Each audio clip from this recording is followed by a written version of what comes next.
Hello friends, welcome back to my channel. എൻ്റെ ബില്ലിന് അപ്പോൾ പുതിയൊരു വീഡിയോയിലേക്ക് സ്വാഗതം.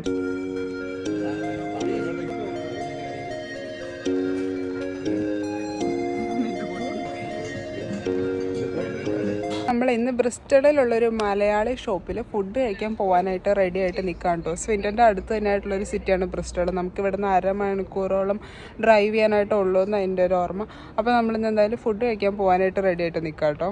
ഇന്ന് നമുക്ക് എല്ലാവർക്കും ഓഫായിരുന്നേ. അപ്പോൾ വൈകുന്നേരം ആയപ്പോഴേക്കും എന്നാ ഒരു ചായ കുടിക്കാൻ പോയാലോ എന്നുള്ളൊരു സെറ്റപ്പിൽ ഇറങ്ങുന്ന കേട്ടോ. അറൗണ്ട് അരമണിക്കൂറുള്ള ഒരു ഡ്രൈവും അത് കഴിഞ്ഞിട്ട് നമുക്ക് ഫ്രീ പാർക്കിംഗ് കണ്ടുപിടിക്കാനുള്ള ഒരു സമയവും കൂടി ആകുമ്പോൾ വയറ് ഏകദേശം വിളിച്ചു തുടങ്ങും ഫുഡ് തായോ എന്ന് പറഞ്ഞു. സമയം വൈകുന്നേരം ഏകദേശം 8 മണി കഴിഞ്ഞിട്ടുണ്ട് കേട്ടോ. പക്ഷേങ്കിൽ നല്ല വെയിലുണ്ട്. നമ്മുടെ ഇവിടുത്തെ UK സമ്മർ വെതർ ഒരു പ്രൈമിലായിട്ട് നിൽക്കുന്ന ഒരു ടൈമൊക്കെ ആയിരുന്നു. ജനലിന്റെ പുറത്തേക്ക് ഇംഗ്ലണ്ടിന്റെ ഒരു ഗ്രാമീണ ഭംഗിയും വണ്ടിക്കകത്ത് കുറച്ച് കൊച്ചു വർത്താനമൊക്കെ ആയിട്ട് അങ്ങനെ നമ്മളങ്ങനെ പൊക്കോണ്ടിരിക്കുവായിരുന്നേ. ഇത് ഭയങ്കര കുട്ടിയൊരു വ്ളോഗാണ് കേട്ടോ. നമ്മളെല്ലാവരും ഒക്കെ ആയിട്ട് ഫ്രണ്ട്സൊക്കെ ആയിട്ട് പുറത്തു പോകുമ്പോൾ ജസ്റ്റ് മൊമെന്റ്സ് ക്യാപ്ചർ ചെയ്യുന്നു എന്ന് മാത്രമേ ഉള്ളൂ. എന്നോട് ചില ഫ്രണ്ട്സൊക്കെ ചോദിക്കാറുണ്ട്, ഇത്രയും വീഡിയോസ് ഒക്കെ ഇട്ടിട്ടും വലിയ വരുമാനമൊന്നും ഇല്ലെന്ന്. ഞാൻ പറയാറുണ്ട്, ഇതങ്ങനെ ഒരു വലിയ വരുമാന മാർഗമായിട്ടൊന്നും ഞാൻ ചെയ്യുന്നതല്ല. എനിക്കൊരു സന്തോഷം, നമ്മുടെ ഒരു ടൈം പാസ്, അങ്ങനെ എടുക്കുന്ന വീഡിയോസാണ്. ബ്രിസ്റ്റളിലെത്തി നമ്മൾ വണ്ടി പാർക്ക് ചെയ്യാൻ പോയ ഏരിയ എന്ന് പറഞ്ഞിട്ടുണ്ടെങ്കിൽ ഭയങ്കര ഭംഗിയായിരുന്നു കേട്ടോ കാണാൻ. വീടുകളൊക്കെ നല്ലൊരു പോഷ് ലുക്കുള്ള വീടുകൾ.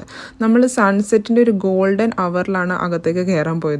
നമ്മളിവിടെ UK ഒരാൾക്ക് ഫുഡ് കഴിക്കുന്ന പൈസ ഉണ്ടെങ്കിൽ നാട്ടിലൊരു ഗ്യാങ് ആയിട്ട് പോയി ഫുഡ് കഴിക്കാനായിട്ട് പറ്റും. അപ്പം നമ്മളിവിടെ ഒരു ഗ്യാങ് ആയിട്ട് പോയി ഫുഡ് കഴിച്ചാലോ നാട്ടിലൊരു സദ്യ നടത്താനുള്ള പൈസയാകും. ഇങ്ങനെ നാട്ടിലെ ഇവിടുത്തെ കാര്യങ്ങളായിട്ട് കമ്പയർ ചെയ്യരുതെന്ന് എൻ്റെ തലമണ്ടയോട് ഞാൻ എപ്പോഴും പറയാറുള്ളതാ. എന്നാലും അറിയാണ്ട് അങ്ങോട്ട് കമ്പയർ ചെയ്ത് പോകും. വിലയൊക്കെ കണ്ടില്ലേ, എല്ലാത്തിനും നല്ല പൊരിയുന്ന വിലയാട്ടോ. കൊടുത്ത പൈസ വെച്ചിട്ട് ഫുഡ് മോശമായിരുന്നു എന്ന് പറയാൻ പറ്റില്ല കേട്ടോ. ഫുഡിനൊക്കെ നല്ല ടേസ്റ്റ് ഉണ്ടായിരുന്നു.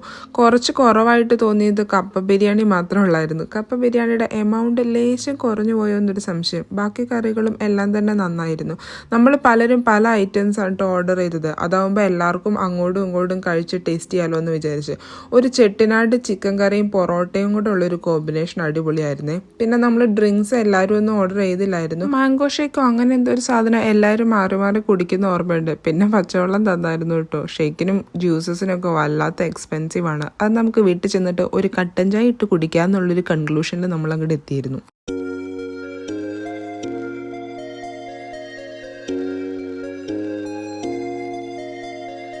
അങ്ങനെ പല പല ട്രിപ്പുകളായിട്ട് നമ്മൾ ഓരോരുത്തരായിട്ട് ഓർഡർ ചെയ്ത ഫുഡ് വന്നു തുടങ്ങി. ഞാൻ ഇത്തവണ ഒരു വെറൈറ്റിക്ക് ബോട്ടി റോസ്റ്റ് ചെയ്തതും പിന്നെ കള്ളപ്പമായിരുന്നു കേട്ടോ വാങ്ങിച്ചത്. കള്ളപ്പം കുഴപ്പമില്ല, എന്നാലും അത്ര ചോറായില്ല. രണ്ടാമത് ഓർഡർ ചെയ്തില്ല. ബോട്ടി ഫ്രൈ വീണ്ടും ഓർഡർ ചെയ്തു കേട്ടോ. അത് കിടുക്കിയായിരുന്നു. കപ്പ ബിരിയാണി, ചട്ടി കല്യാണച്ചോറ്, പൊതിച്ചോറ്, കിഴിച്ചോറ്, അങ്ങനെ പല പല സാധനങ്ങളും മേശപ്പുറത്ത് വന്നായിരുന്നു കേട്ടോ. ഫുഡ് കഴിക്കുമ്പോൾ കിട്ടുന്ന ഒരു സന്തോഷം ഉണ്ടല്ലോ, അത് വല്ലാത്തൊരു സന്തോഷമാണല്ലേ. ബാക്ക്ഗ്രൗണ്ടിൽ നല്ല അടിപൊളി മലയാളം പാട്ടൊക്കെ ഇട്ട് അവർ ഫുഡ് കഴിക്കാൻ നമ്മളെ വല്ലാണ്ട് അങ്ങോട്ട് പ്രോത്സാഹിപ്പിക്കണമുണ്ടായിരുന്നു കേട്ടോ.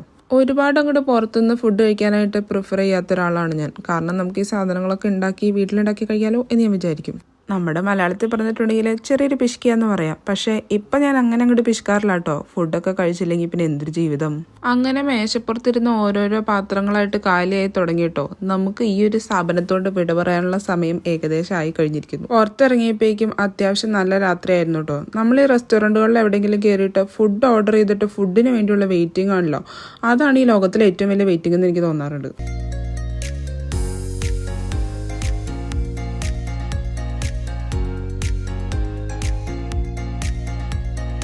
രാത്രിയിൽ ഒന്ന് വണ്ടി പാർക്ക് ചെയ്ത സ്ഥലം കണ്ടുപിടിക്കാനായിട്ട് ഒന്ന് ചുറ്റിക്കറങ്ങി കേട്ടോ. എന്നാലും കുഴപ്പമുണ്ടായില്ല. അങ്ങനെ നമ്മൾ വീട്ടിലേക്ക് തിരിച്ചു. ഇനി വീട്ടിൽ ചെന്നിട്ടുള്ള ആ കട്ടൻ കാപ്പിയാണ് അടുത്ത പ്ലാൻ. ഇന്നൊരു ഫുൾ മൂൺ നൈറ്റ് ആയിരുന്നു കേട്ടോ. വീട്ടിൽ വന്ന് കുറച്ചു നേരം നമ്മൾ TV ഒക്കെ കണ്ടിരുന്നു, കട്ടൻ കാപ്പിയൊക്കെ കുടിച്ചു, കുറച്ചു നേരം കൂടെ വർത്താനം പറഞ്ഞു. നാളെ ഡ്യൂട്ടി ഉള്ളവരും ഡ്യൂട്ടി ഇല്ലാത്തവരും ഈ കൂട്ടത്തിലുണ്ടായിരുന്നു. എന്തായാലും നമുക്ക് ഇവിടെ വെച്ച് സഭ പിരിയാന്നുള്ള പ്ലാനിലെത്തി കേട്ടോ. നാളെ ഇനി കുറച്ച് കൂടുതൽ എക്സസൈസ് ചെയ്യണം. ഇന്നത്തെ കപ്പ ബിരിയാണിയും ബോട്ടിയും പൊറോട്ടയൊക്കെ ഒന്ന് ദഹിപ്പിക്കാനായിട്ട്. അപ്പോൾ ഇനി കുശാലായിട്ടുള്ളൊരു ഉറക്കമാവാന്നാണ് വിചാരിച്ചേക്കണേ. എന്തായാലും ഇന്നത്തെ വീഡിയോ ഇഷ്ടപ്പെട്ടു എന്ന് വിചാരിക്കുന്നു. അപ്പോൾ ബൈ.